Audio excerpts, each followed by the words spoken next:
Hello, and welcome to another episode of Boundless Body Radio. I'm your host, Casey Ruff, and today we're releasing another bonus episode. This is an interview that I gave recently on the Matt Marney Fitness Show.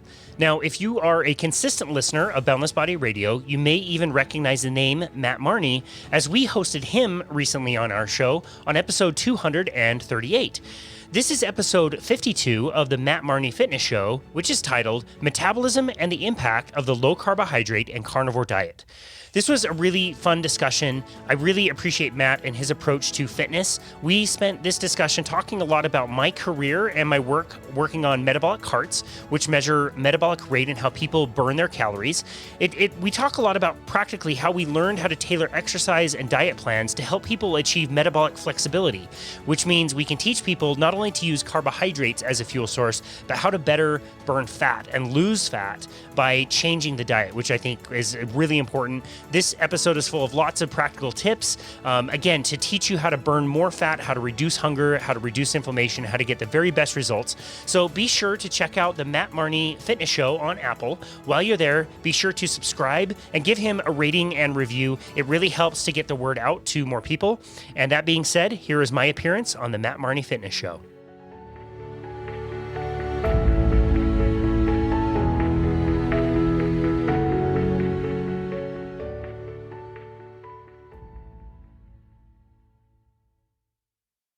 The Matt Marney Fitness Show.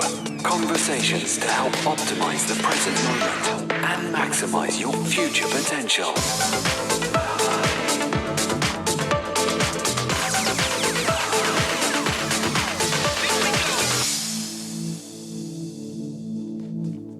Hello, welcome to episode 52 of the Matt Marney Fitness Show. How are you guys? I hope you're all well. In today's episode, I speak to Casey Ryan Ruff. Casey has been a PT, a personal trainer and nutrition coach for 15 years. And during that time, he headed up a metabolic testing company, which was working across a range of gymnasiums in the Midwest. He's also the host of the amazing podcast, Boundless Body Radio. I think it's got over 234 episodes. On today's episode, we talk about what Casey learned from his time doing the metabolic testing and how this influences his nutrition and training with his clients, why he favors the low-carb approach, and we even talk about the Carnivore Diet. Yes, Casey is a carnivore coach also. Plenty to digest in this episode. Enjoy. Casey Ryan Ruff, welcome to the Matt Marney Fitness Show. How are you, sir? Matt Marney. It is such an honor and a pleasure to be here with you. I have been thinking so much in the last week about your name. You complimented me on my name, which I appreciate. That had nothing to do with me. It was, my parents. But I've been thinking about this situation that I would run into a Matt Marney. And I've decided that Matt Marney is the person that would kick the shit out of me in the parking lot of a pub after I cheered too hard for like Manchester City or something. Is that fair? In a previous life, Casey Ryan Ruff, possibly. But I won't disclose that until I do the solo episode, which is all about Matt Marney and how he found it into the fitness industry. Anyway, it's an absolute pleasure to have you here, sir. And yes, again, as we're talking about names, Casey Ryan Ruff, amazing name and an amazing guest today. So before we kick off, sir, you've got, and just to let listeners know, it's just after 6:30 in the morning in Utah. Yes, international flavor. By the way, I had a little look. You are currently 12,723 kilometers, or just under 8,000 miles away from me. Wow. So, but Casey, it seems like we're, the energy, the connection is there. You're in lotus position. You got a baseball cap on. The distance doesn't appear real. It's amazing. I know. That's amazing. What an amazing time that you and I can talk and see each other and feel like we're in the same room and we're in completely opposite parts of the planet. It's amazing. I'm glad you say that, Casey, because it blows my mind how little people appreciate modern technology. So FaceTime, for example, okay? I just pick up the phone, I press a button, and my mum pops up in the kitchen. She's like 3,000 miles away in the UK. She pops up in the kitchen. She's having a chat. She's doing the Sunday lunch. My dad pops his head up in the background. He swears a bit, and then he disappears. And it's like, wow, modern technology. It's incredible. It is incredible. Amazing. It is. Absolutely I always amazing. think of Louis C.K., the comedian, who talks about people who complain while they're flying. Like you're flying, your Wi-Fi goes out, you can't watch Netflix. Like, what a disaster. You are flying in the air like a bird magically. I know. It's so cool, all the technologies that we have. We still just complain about them all the time. You know what the technical term for it is called? I'll share it with you and the listeners. No, what's that? Hedonic adaptation. There you go. We get go. accustomed to stuff. We take it for granted. We lose our gratitude. And and listeners are probably thinking, what's this podcast all about? You two are just having a rabbit. So let's crack on with the show. Let's go. So before we kick off, Casey, I mean, the title of this podcast, it will draw people in. It's going to have carnivores somewhere, maybe low carb. But if you just introduce yourself to the listeners, just, how you got into the fitness and your journey and what you currently do, sir. Sure, absolutely. So I was studying architecture in college.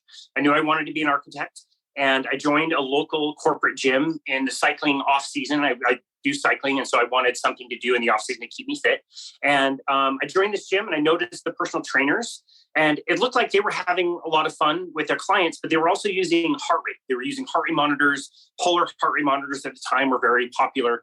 And back when I was 18, I was the nerd who, when my parents gave me a TV VCR combo to take down to college, I actually made them a little bit upset because I took it back and returned it so that I could buy a polar heart rate monitor myself.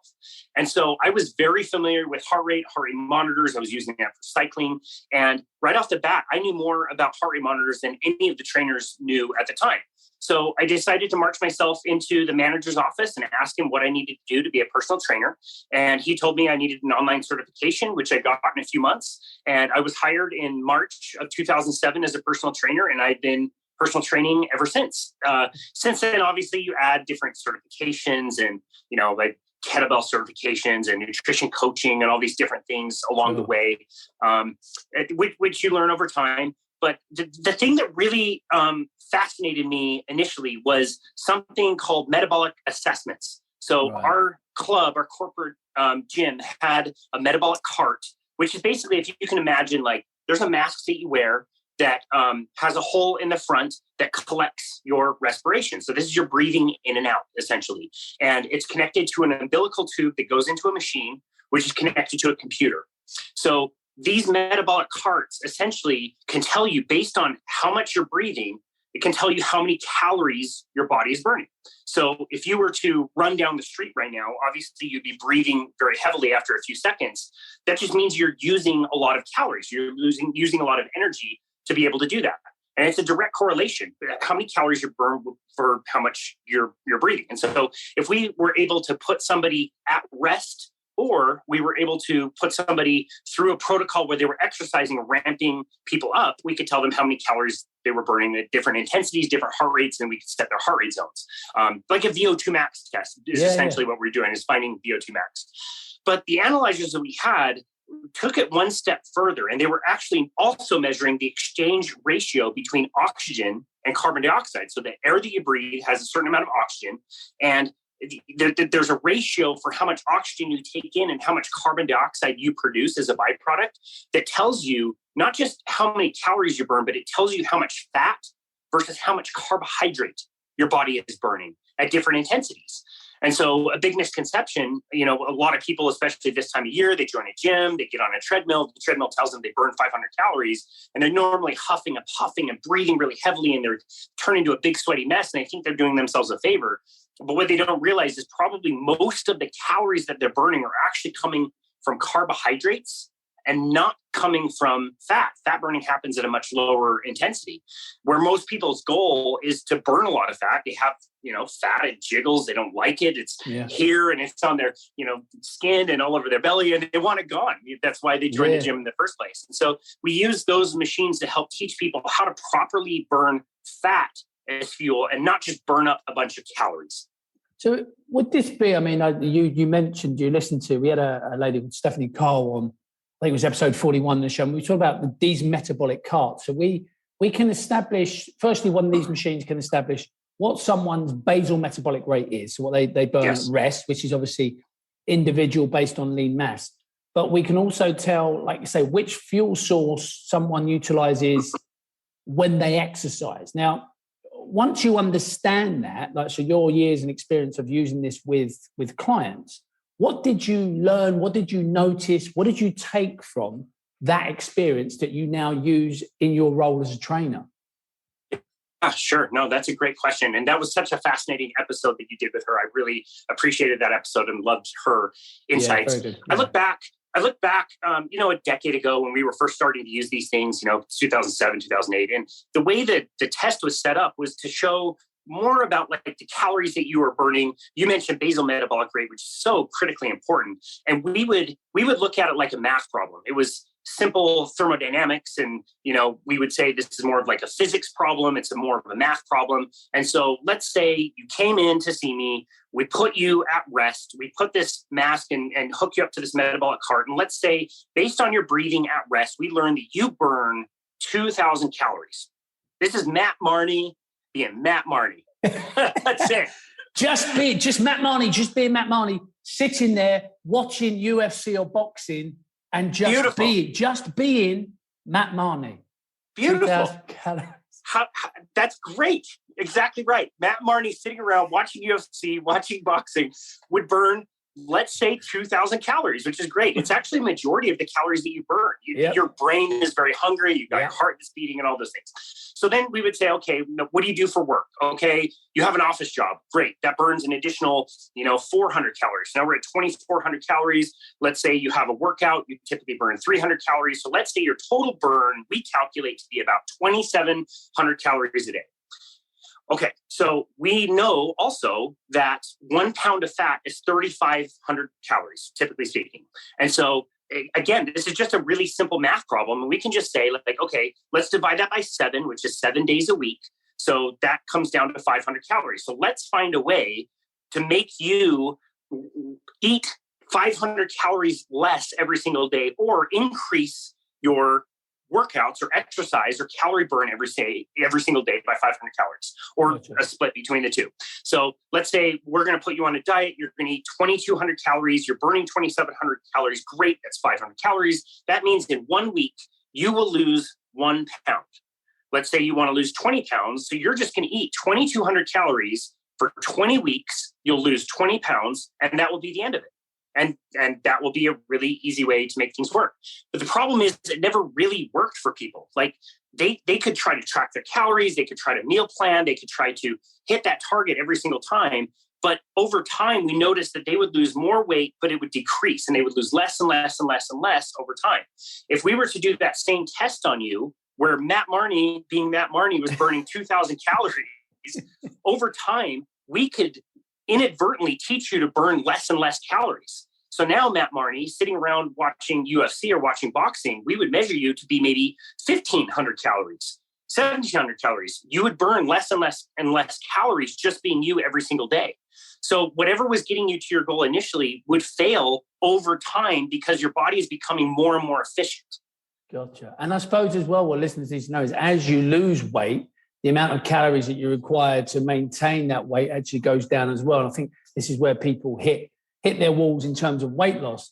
But in terms of, utilizing fuel sources. So let's say, for example, you stick Matt Marney in the cart and I breathe and you realize, you recognize that my favorite fuel source is glucose or sugar. And I'm not actually burning much in terms of adipose tissue.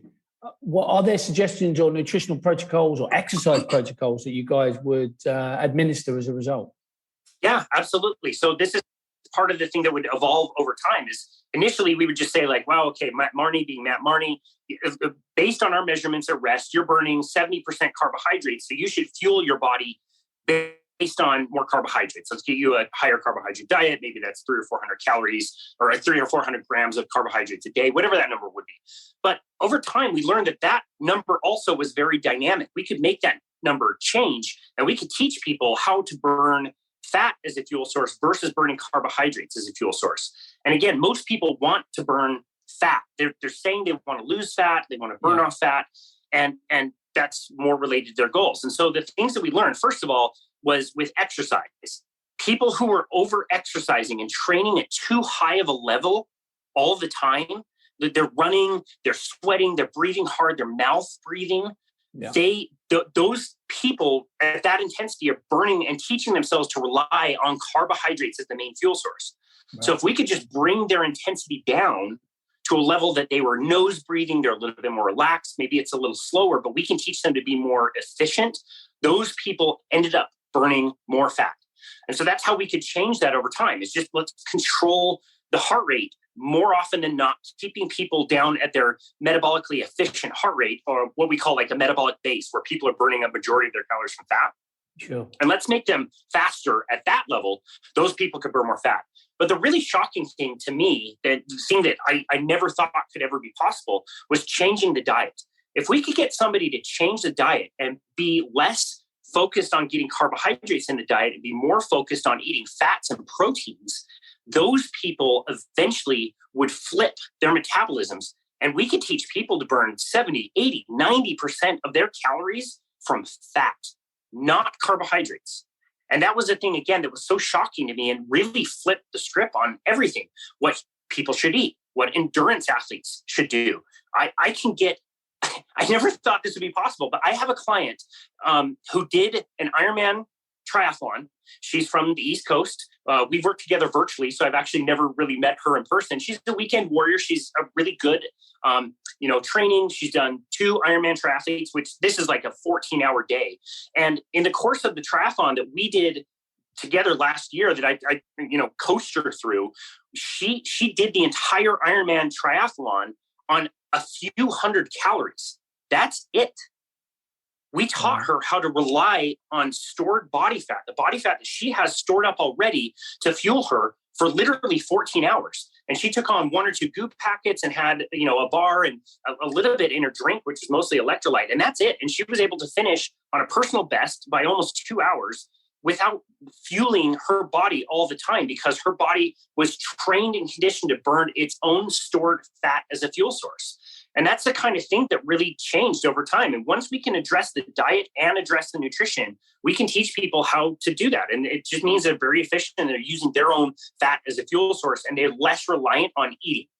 And I suppose it's a technical term for that sort of metabolic flexibility. Is that what we're looking for, Casey? We're looking for that ability. I mean, I suppose it goes back to, hunter-gatherer times, when there was feast and famine, that ability to actually, when there's an abundance of food, the metabolism can kick into glucose. And when there isn't, there is a famine, go into stored body fat. So, and you saw this. So this is the interesting thing. I mean, there's lots of people posting stuff on Instagram, but you were seeing this actually on the metabolic cart. So you were changing people's nutrition and you were seeing a change in this test. Over and over and over and over. Yes. We could get people to lose weight in the form of nearly 100% fat. We could get endurance athletes to not need fuel while they were exercising. We could get people to be what they're very good at, which is exactly what you mentioned. I absolutely love it. Humans are really good at fasting. We can go a very long time without needing food.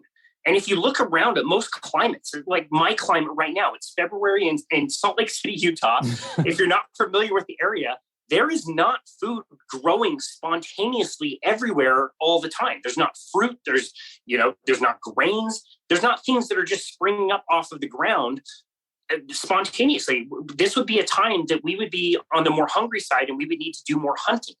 And in that state, the body is perfectly capable of using fat that it has stored up in times where there was more fuel available. There's times around my neighborhood, there's not many, but there's a few fruit trees, apples, pears grow around here. Peaches grow around here, the most delicious natural peaches. And they're so good. And in the summertime, when I'm walking by, I'll pick one up off the ground and it's really good. And it's so sweet. It tastes nothing like you can get at the store. They're absolutely delicious. And they taste really good. And it's a lot of sugar. And I feel like when I eat that, about 30 minutes later, I get more hungry and I could have more peaches if I wanted to. But that doesn't last all year. That's a very limited amount of time during the year. And in those times, the body is really programmed to take in glucose energy stored on the body. We can't store very much of it. And so this is where the body is so good at taking glucose, excessive glucose, and storing it as fat. And then there's a time of year for most people where, guess what? There's not any peaches growing anymore, but luckily we stored the fat at that time of the season. So now we can run on the fat that we have on the body. And that's all it is. You know, carbohydrates themselves are not bad. It's not a bad thing to use carbohydrates and find carbohydrates. It's just we live in a world that we've never lived in before, where I can walk down the street to the gas station and buy thousands of calories of carbohydrates 24 hours a day, 7 days a week, 365 days out of the year. It's just a different setup. And that's the problem with most people is it's not carbs are bad. It's just they're using them all the time, all year for many, many years, every single day. And that's where it becomes a bit of an issue. Yeah, and I resonate with that. I listened to your podcast. I think it was the Evolve podcast, and you were talking, and it was just like, this makes so much sense. And as you know yourself, the nutrition world, especially online on social media, is polarized, and there's lots of opinions, and there's a lot of, you know, bright individuals. It's about who shouts loudest now on social media to draw attention. And you hear that term, low carb zealots, and people are attacking people that talk about a low carb sort of lifestyle. But, you know, this is anecdotal, but it certainly works for me. It's worked for a lot of clients. And when you put it in that context, and this is what I love about it, you don't demonize carbohydrates, but you just described it there. It was seasonal. There wasn't an abundance of sugar available. And I mean, and fruit was probably the sweetest thing you were going to consume. You know, I've got clients who won't eat fruit. It's not sweet enough. And when you think about this stuff that's now available in packets, you know, food manufacturers, I don't know, a packet of Skittles, our nervous system, our digestive system, our endocrine system really isn't equipped for you know, this invasion almost of invasion of the senses, and then also of our physiology and our neurology as well. I mean, what I would like to do actually is, before we move into this, because I know that you're a low carb advocate and you're also a carnivore coach, and I really wanted to have a chat about that. So I just wanted to ask, you know, you obviously came into the industry, you're working with people, you're using this metabolic cart, you're seeing these changes. Was that the catalyst for change for yourself? I mean, how did Casey Ryan Ruff's journey into low carb and carnivore begin? Yeah, great question. Yes, that was the catalyst. I can't unsee what I'm seeing with the data, with the results, with how people are feeling. Like I know what my textbook says. I know what my nutrition manual that's sitting behind me says. I have to give people whole grains. I have to give people lots of vegetables. I have to give people lots of fruits.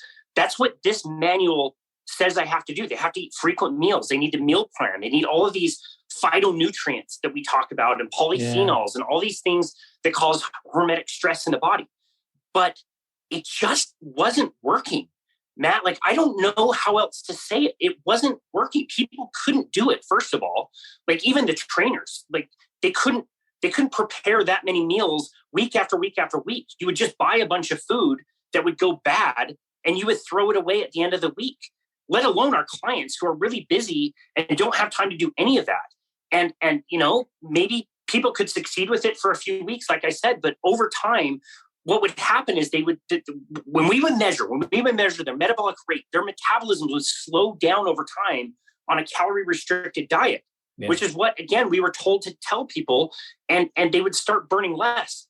And all of a sudden, some people would come to us and they said, wow, I've heard of like keto, this weird keto diet, and now I'm eating, you know, a lot of protein and fat, or Atkins or some of these other diets. And all of a sudden I'm losing a bunch of weight and I feel really good and my brain feels great. And the biggest difference is I'm not hungry. Like any other diet, I've been so hungry that I had to eat all the time. And now I just don't even really think of food. Like, what's going on?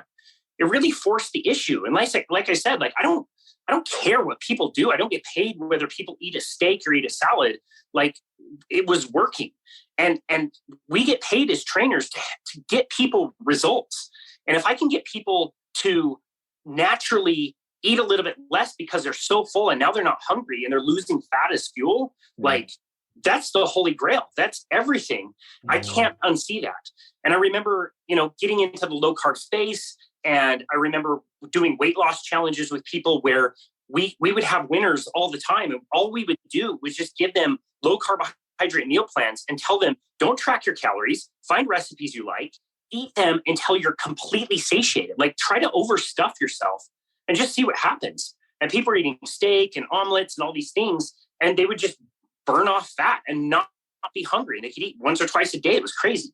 So that kind of led me down the low carbohydrate world. And because of that, I started listening to more podcasts that were about that. I decided to dedicate my entire career to knowing as much as I possibly could about the science of low carbohydrate. And that was my lane. I don't care if somebody wants to be vegetarian or vegan or any different approach they like. I'm not trying to convert people.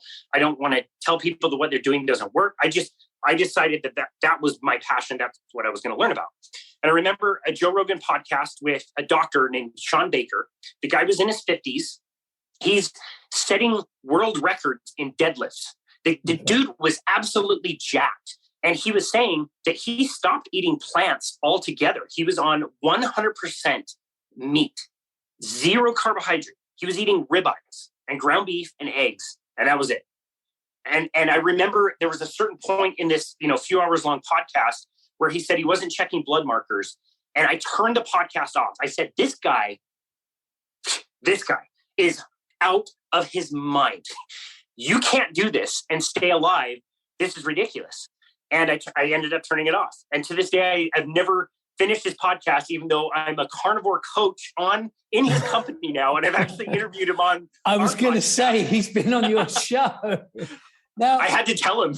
Now, if we could just rewind just for listeners, because I think a lot of people get overwhelmed with nutrition in general. I mean, busy lifestyles, and it depends where people's what people's priorities are in life. But if you could describe firstly what a low carb diet looks like, because I think people think maybe just no carbohydrates. But if you were advising someone on, exploring a low carb diet, just some ideas that people, I mean, you mentioned eggs, obviously, meat, but what would that look like to you?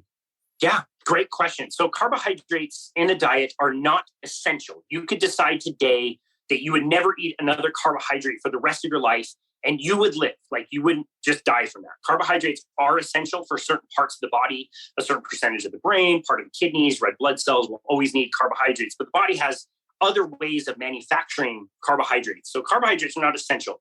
That said, I consider anything under about 150 grams of carbohydrates a day as a low carbohydrate diet. And we just tailor that to people's goals. Like if you're really active, if you have a certain body type, you can tolerate more carbohydrates. You can be on the high end of that and feel really good. If you're overweight and you're really trying to lose fat, you should probably be on the more strict end of things. So that would be like maybe 50 grams of carbohydrates or less. It just really depends on the person, what their tolerance is and what their goals are. That said, that leaves us with the question of, okay, if we're trying to restrict carbohydrates below a certain level, what are the foods that we should be eating? And a really interesting concept is thinking about the nutrition in the way that one of our former podcast guests talks about. His name's Dr. Bill Schindler. And he just wrote a book called Eat Like a Human. And his main point is that our digestive systems as humans are actually incredibly weak. And we are not designed to eat many of the foods that we eat, which is a bizarre thing to think about. And we are omnivores. We can eat plants and animals and be just fine.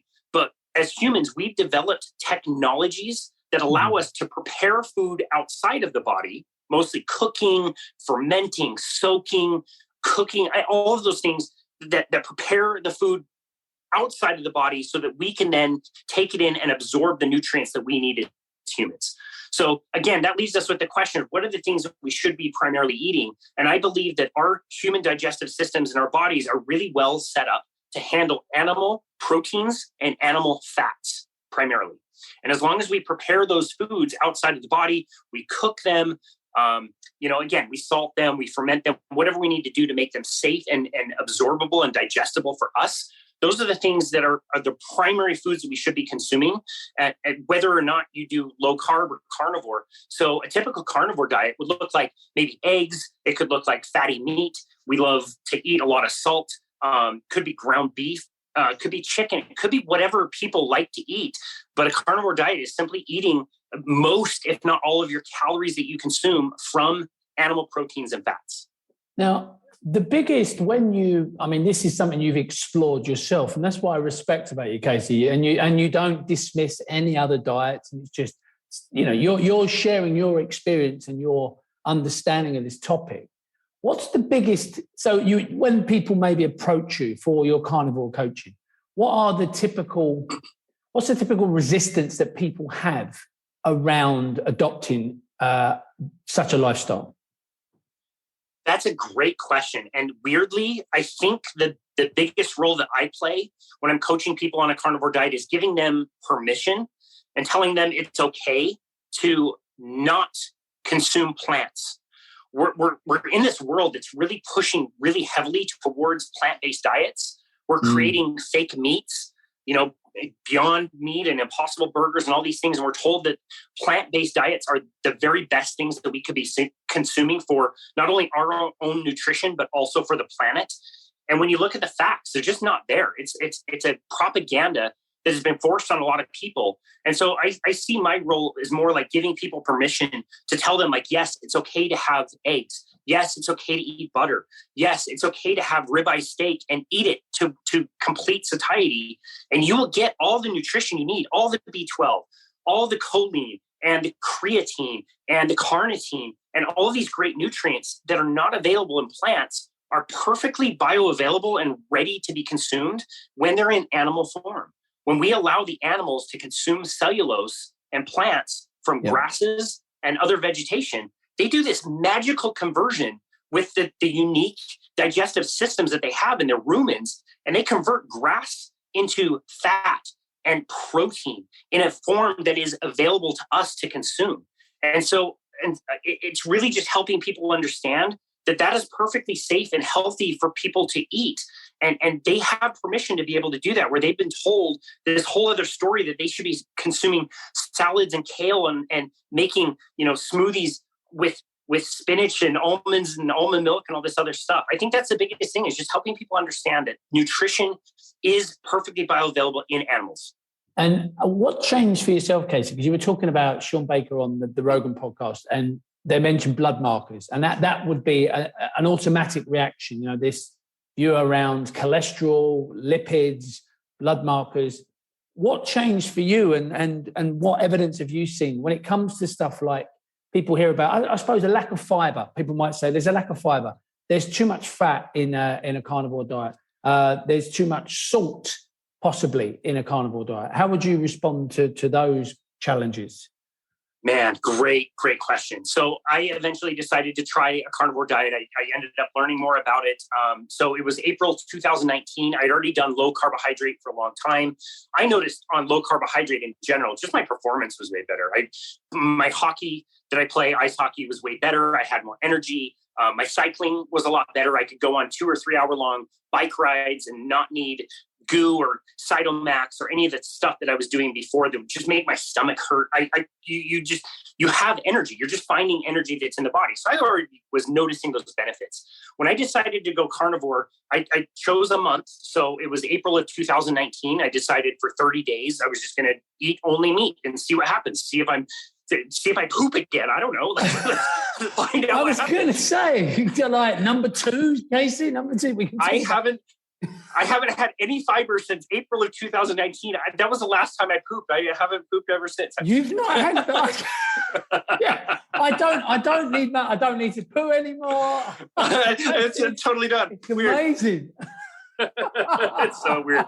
Yeah. Excuse me, I'm just going to go and curl one out now. It's like, go for it, Casey. Totally. Sorry, we've lowered the tone. Totally. That's what we're saying. Yeah, so yes. Totally fine. So what I noticed, it was really surprising to me, because not only did I feel better, my performance increased even more. I felt just like a hunter on the hunt. Like my mental clarity, the sharpness of being awake and alive and energetic was so much higher. And I would say the most surprising thing to me was within weeks, my spirituality and my gratitude and my ability to deal with stress was so much better.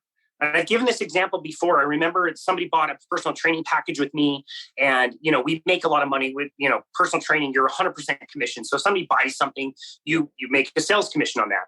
And within a few days, we had not even completed a single session, but something changed financially for the person.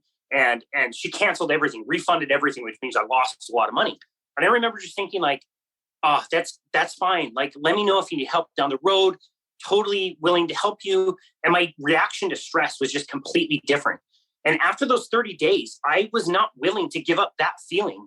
And I have to say, like, my level of strictness is varied. It just kind of depends on where I am in the year. And I have included more carbohydrates in certain times of the year, which is totally fine. But I just, for how good I feel, it just was never worth it to go back on more carbohydrates. I feel so good eating meat and fat, and my mental clarity is great. My energy is great. I sleep great. It's just, it's such a difference in how I feel. We took a trip to Mexico last year where we went to an all-inclusive resort. My wife and I, Bethany, we're discussing on the plane, like, okay, we're going on vacation. It's going to be 10 days. All-inclusive resorts have all kinds of different foods. Like, let's just chill out. We don't need to be on a certain diet. Just eat whatever. It's not a big deal. And there was not one single meal that I was willing to think like, okay, if I have this bread or cake or, these vegetables, I'm not willing to feel like crap the next day. I would rather just eat eggs and steak and all these amazing fat and protein options that come from animals that we didn't go off our diet once. It was just really easy. And that's what I found. And it's worked with a lot of other people that I coach as well, that people just feel really great when they do this. And a lot of people, stay at least what we consider like carnivore-ish, which doesn't mean you're on a strict carnivore diet and you're only eating beef and salt. You're including some carbohydrates so you feel is safe. But again, it's just a nice reset for a lot of people. You talked about things like fiber and salt and things like vitamin C and all these things that we think people need. And it turns out a lot of people are better off with no fiber in their diet at all. People are better off eating tons of salt. In fact, I eat probably 15 to 20 grams of salt every single day. I put it in my coffee. I shoot it if I feel like my body temperature is a little bit low. What we're told about blood pressure Casey, is rewind. You put salt in your coffee. Salt in my coffee. That I've heard people put in MCT oil and stuff, but salt in your coffee, that is just wrong. I don't mind you dabbing salt and I don't mind you bombing salt, but I'm going to say to listeners now, I thoroughly disagree with that last statement. That is just wrong. And if you persist, I'll refuse to talk to you. Sorry. The question I was going to ask, salt in your coffee, I'll have to try it now, won't I? I'll have to go have a coffee, sprinkle some salt. What I was going to ask is the big concern with people listening to this now would be blood markers. What's going on with your bloods? Are you having them checked? Cholesterol, I know cholesterol is a massive topic and it's quite often misrepresented, and there's whole books about cholesterol, but your blood work, have you been checking it regularly since you've been on this diet? Not regularly, but I did do it about 6 months into my carnivore experiment. I did want to see where my cholesterol was, and I ordered a very advanced cholesterol profile. So I wasn't just looking at total cholesterol, LDL cholesterol, which is what people call bad cholesterol. Sure. A lot of people, when they go carbohydrate, they see an elevation in LDL cholesterol and get really freaked out by it.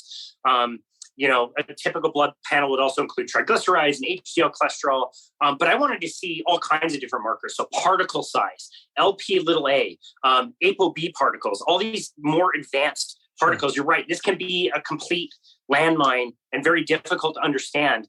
But everything came back improved from what I measured. My LDL was higher, but they were bigger particles, meaning like, think about when you're measuring LDL, you're measuring the weight of total cholesterol. So it's basically the amount of these things that are in the blood, but they could be, like big particles, which are kind of like fluffy and just kind of bounce around, or they could be really small particles, which can cause problems. And just think of it like traffic. Like, let's say you're measuring the weight of people that are on the freeway. Let's just measure the total weight, and that's what most people get when they get LDL cholesterol. But you don't really know, is that 1,000 people that are in 1,000 cars, or is it 1,000 people that are in 100 buses? You don't really know unless you find those more advanced blood markers, but you would say traffic would be much worse if it was 1,000 people in 1,000 cars versus 1,000 people in 100 buses. It would be totally different. So once you look at that kind of a thing, you really learn that the cholesterol is not this boogeyman that we made it out to be for so long. It's not generally a concern for most people. And I think people need to realize when it comes to hypertension, atherosclerosis, arteriosclerosis, inflammation is the name of the game, and obviously stress and, pollution. And there are lots of different factors that can impact that. So just for listeners as well, if someone's listening, and what I love about your take on nutrition is that, and I think we discussed this last week when I was on your podcast, is that I think we're realizing more and more, and that the research is suggesting that nutrition is becoming more personalized. I mean, I read a book called Rebel Ideas with Matthew Syed, and there was a section in there on nutrition. They were talking about, the diabetes epidemic and spikes in blood glucose. And they were saying in this study, people with glucose monitors on for the day, some people were getting a massive spike to ice cream, as you would expect, some not. These people that weren't getting a massive spike to ice cream were getting a blood sugar level spike to broccoli. So I think what we're realizing more and more as tech advances and we understand more about people's reactions to food is that nutrition is personalized. And what I would ask, if you just wouldn't mind actually, just describe what your go-to foods are. Breakfast, carnivore breakfast. What does Casey look like in the morning when he's eating his breakfast? And what does he consume?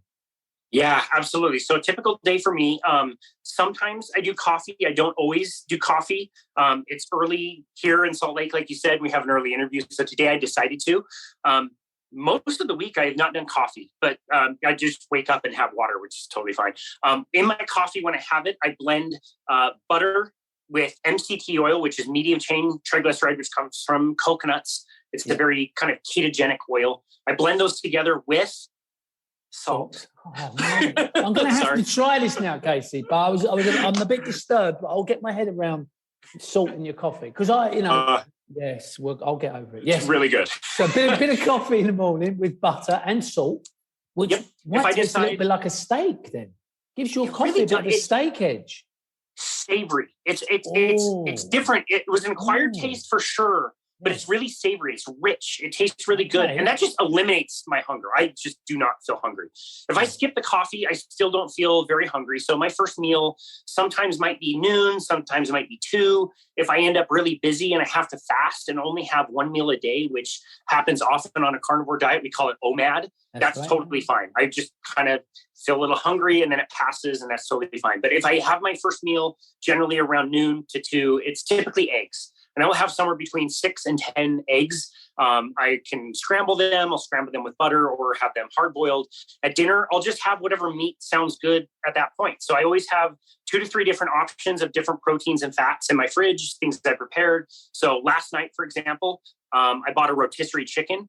I had probably 3/4 of a pound of that. I dove into the legs and the like a proper carnivore, hardcore caveman.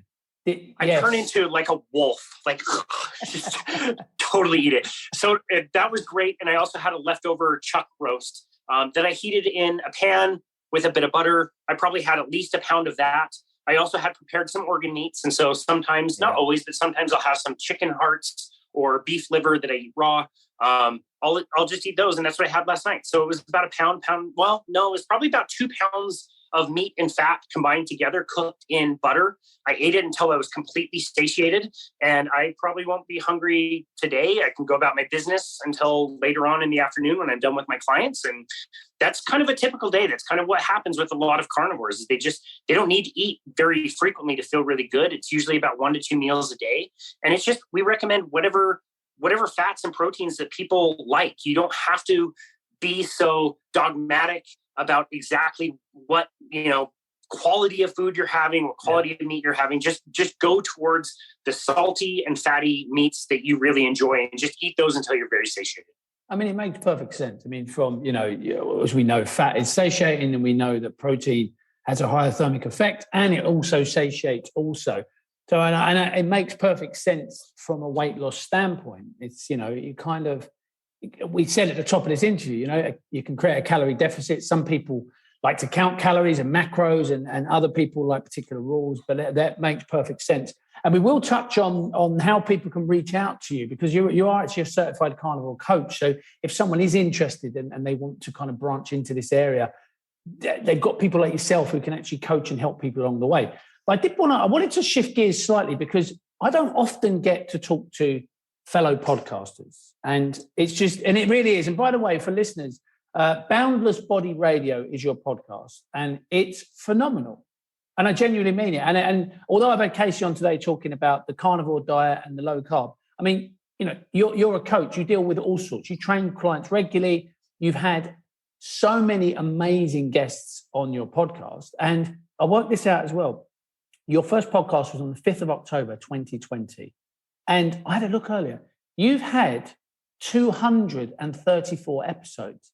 I mean, my first one was in February of 2021. I'm at 50. So you are a podcaster, my friend. You churn it out. You have big hitters. But honestly, I would say to all listeners, if you're listening to the Matt Marney Fitness Show, hop on to Boundless Body Radio and have a listen. But now this is just going to be a self-indulgent conversation, because I as I was saying to you, it's great talking to another podcaster. So first question, Casey.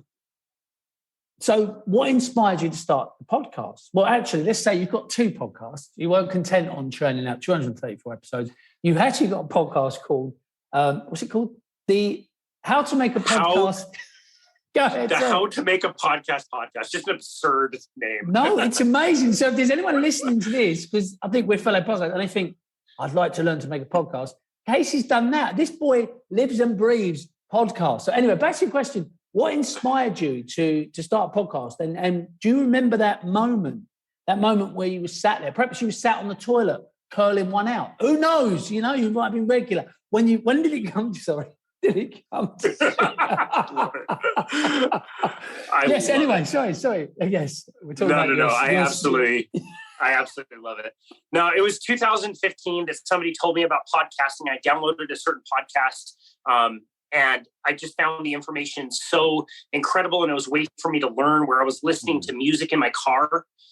That stopped. Like, I was done with that in 2015, and I just started listening to podcasts, and I always appreciated that as a medium to learn and to grow and to get different opinions. So in 2020, pandemic hit, our gym laid us off almost immediately, and we were on unemployment, and we were sitting around seeing the world change. Our clients were changing their behaviors, and now we're working out from home. And we decided, like, the world is not going to go back to the way that it was anytime really soon. And so that's when we decided we needed to start our own business. That's where Boundless Body was born. And we just found different ways to train our clients and train them safely from their homes. So we work with a lot of the same people we worked with before. It was pretty early on that I decided podcasting was such a special medium for me to learn, that I wanted to create something that I could share with our clients. If they wanted information about a certain topic, I wanted to be able to do that. And so, the hardest thing in the beginning was not necessarily deciding that I wanted to do a podcast, but it was actually pushing record on the first episode and overcoming the personal resistance. And I would say, like, imposter syndrome of what could I possibly say that hasn't already been said by somebody else much better than myself. But I credit my wife to saying, like, the day we were going to record our very first episode, I was like, let's do another test run. Let me work on the editing equipment a little bit more. Let's do this next week. And she was like, no, bozo, like, we decided we're going to do it. Let's do it. Let's record. And since then, I found this world to be so inviting and engaging, and found so many people like yourself who are doing such great work all over the place. And we've landed some incredible guests. I mean, in my world, like Sean Baker, Nina Teicholz, Dr. Mark Cucuzella, Dr. Eric Westman. All these people are the who's who of the low carbohydrate world, and they're doing amazing research, and they agreed to be on our podcast, which has been great. And I really appreciate that, and I love that. But I also love this medium to find people like yourself, Matt Marney. Like, dude, you're doing amazing work. And I see no difference between you and Dr. Ben Bickman, who's an insulin researcher, and helping our guests tell their story and share their message and share their passion. It just gets me so excited. So it's always been something that I've decided will never be monetized. I always just do this and front the cost. And if I have to take on more clients to pay for it, that's fine. But I mean, I think you understand podcasting is pretty special. And, you know, if I'm the only person that ever listens to any of the episodes, I will so much appreciate it and appreciate making amazing connections with people like you and people all over the world. Yeah. And I think I would just, echo your sentiments. I mean, for me, I was like you. I listened to podcasts, traveling around London for years. I mean, just consumed health, fitness, all sorts of podcasts. And it was exactly the same. It was the lockdown. It was just like a friend of mine who's a sound engineer. He's the one that got me over the fear of actually all the technical side of it. And it does a bit like you, Casey. I mean, for you to churn out 234 episodes since 5th of October 2020, I mean, you're dropping 3 a week. It has to be a passion. I mean, it doesn't feel like work for me doing this. What I was going to ask you was, you didn't mention Stu Phillips, who's a protein researcher. You didn't mention Patrick McHugh. Amazing. I mean, you've had some phenomenal guests on your show.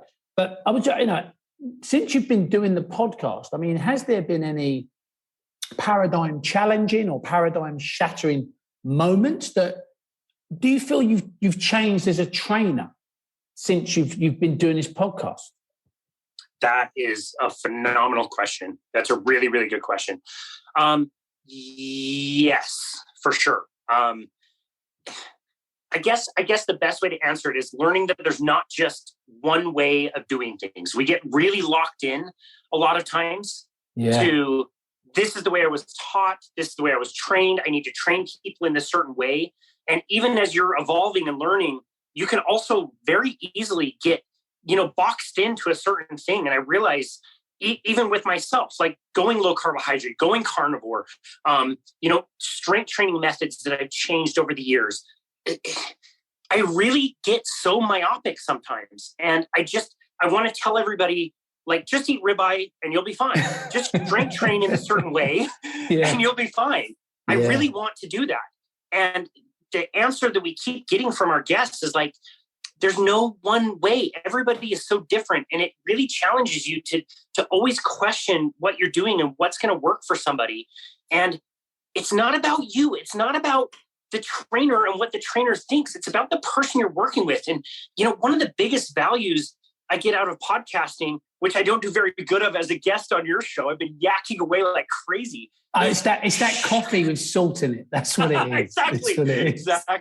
Exactly. And again, the listeners don't know you've been sat on the toilet for this whole interview, which is also unique. Right. I've never interviewed someone on the toilet, and you've been on there for. Who says you need fiber? You've been on the toilet now for what? Nearly 50 minutes, and nothing's come out. I know. Nothing's come out. I keep trying. It's all coming out the wrong hole. It's totally coming out the wrong hole. Sorry. And what comes out the wrong hole is too many words. We're always talking, and we're never listening. We're not listening to our clients. We're not listening to what other people want. We assume that our way is the best way, and we're just going to shove our way onto people. And podcasting especially has taught me to hit the mute button and shut up. Listen. Don't always just think of the next thing you have to say, but listen to what your people want to talk about and really appreciate that. And that's what I believe makes you such a great podcast host. You're so good at talking when you need to talk, but also shutting up and not putting people in some box, letting them tell their story. Not always, Casey. It's such a great life skill. It is, but as you know, you listen back to episodes and you hear your voice and you're a bit disturbed. But I just wanted to go back what you just said, because it's exactly how I feel. Someone asked me the other week, why are you podcasting? Why don't you monetize? I said, I just love doing it. But exactly what you said. I've had endocrinologists, nutritionists, physiotherapists, Pilates teachers, psychologists, yoga teachers, meditation teachers, and that's exactly that. I've realized that this concept of wellness, well-being, fitness, whatever it is, there are lots and lots of different versions of it, and there's lots and lots of different roads to it. I'll give you an example. I've learned a lot as a Pilates teacher. I've been a Pilates educator for years. I'm set in my ways. I've had guests on who have really challenged my paradigm around stuff, and I've took it on board. I didn't really fully understand yoga really until I spoke to a yoga teacher and I asked questions that I wanted to know. And I appreciate the value of that. And it's getting less dogmatic, being more open-minded about it, and just giving my clients, having a few more tools in the toolbox, being less, like you say, prescriptive around stuff like nutrition. Just saying, actually, you want to lose weight. Well, you do need to create a calorie deficit, but there's different ways to achieve that, and no, I love it. I love it. I mean, I interviewed a good friend of mine, Jay Patel, on the podcast. And Jay, I worked with Jay in the clinic years and years. He's been a physio for 25 years. He's an experienced musculoskeletal physio, yeah. Not seen him since I left the UK. Actually, since I left Milton Keynes and I moved to London, so 6 or 7 years. Brought him on the podcast. Jay's very biomechanical, sports rehab is his field. He's an athlete himself. And it was just amazing to listen to the transformation. He was talking about sleep. He was talking about stress. He was talking about pollution. This whole holistic approach to health and well-being, which is just phenomenal. But love it. I mean, listen to the thing. There's 2 podcasters rubbing away, but this is why I do it. I just feel I'm just more open-minded. I'm less dogmatic. And I've met some really cool people. And I think I've listened back to episodes. That's another thing. You kind of do these podcasts, don't you? And you're in the moment, you do it, and then you don't really want to listen to your voice because I don't know. I said to my wife the other day, when I listen back to podcasts, I don't feel I'm adding any value to the conversation. And I thought, well, it's because they're my thought streams.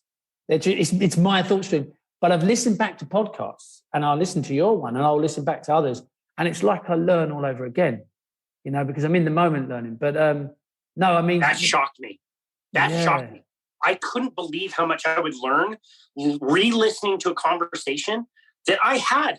I'm sitting here listening to you right now. I'm going to re-listen to this later on, and I'm going to take something from it that I didn't today. It's amazing. You're right.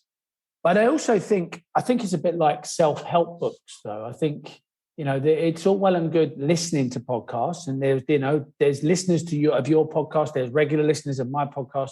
And it's great, and knowledge is great, but it's that committed action. It's that, like you just said, pressing that record button, implementing something, committed action. Habits take time to change.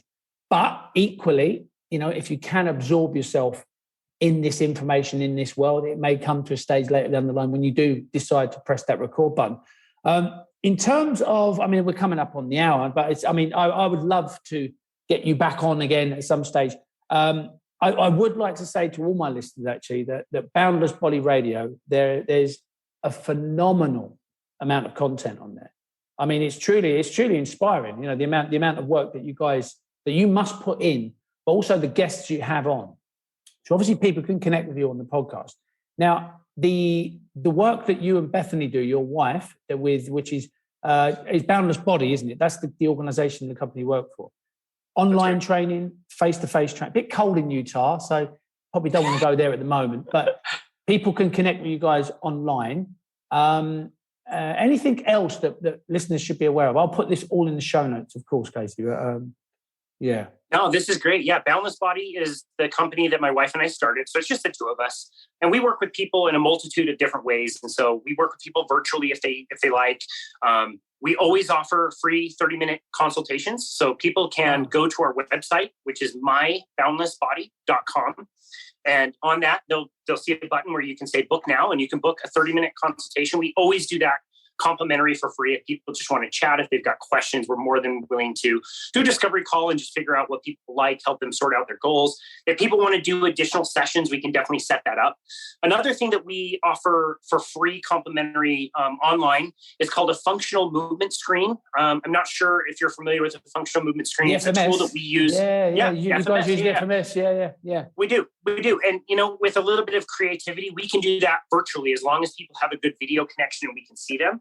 We can take them through the functional movement screen, which is essentially 7 different movements and 3 different clearing tests to show people not necessarily where their pain spots are now, but where they might have movement inefficiencies, muscle imbalances, joint stability issues that may cause problems down the road. We really want to help people continue to move well and feel well for the rest of their life so they can, play with their grandkids and, enjoy themselves on walks and do the things that they love to do. So that's something that we offer for free. Also, people can book that on our website. We can take them through that and just discuss, different movement inefficiencies and how they can work through that. So those are just services that we offer for free. We're very, very fortunate that most of the people we work with, our clients, were the people we had before. And when we work with them, it frees up more time for us to do things like that, complimentary sessions for other people. And we're more than willing to do that. And your wife, Bethany, is a Pilates instructor as well. So you offer the Pilates as well. There's lots of, and the carnivore. So obviously we've been talking about carnivore. Let's say someone was listening today and they're like, do you know what? I do fancy low carb. I do fancy carnivore, but I just like my hand being held for a period of time. I'd like to check in, a bit of accountability. That is exactly the same process. People click onto myboundlessbody.com, book now. They get a 30-minute chat with yourself, and then they can start that journey there. Absolutely. Amazing. Yeah. Amazing.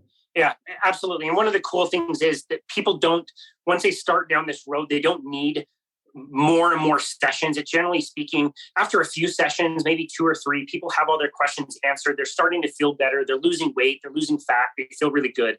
So it's not something, we need to sell a program that lasts an entire year or anything like that. It's just, if somebody needs help and coaching, that's what we offer. We can do meal planning. There's really simple meals that we can send people that they generally find really delicious and easy to make. And so, if somebody needs the accountability and the coaching, that's why we're here. They can set up a few sessions really easily. And after a few sessions, people are generally on their way and feeling really good. So that's usually all they need.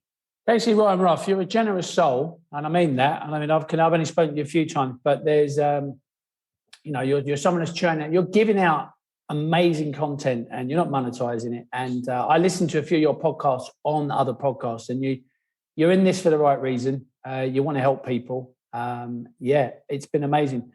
Casey Ryan Ruff, the greatest name in Utah, most definitely, possibly the United States of America. You've been amazing, sir. Thank you for your time. Thank you so much, Matt Marney. It's always a pleasure. And I know my people when I find them, and you are my people. It's really an honor and a pleasure to talk with you and host you on our show as well. It's been great. Thank you, sir.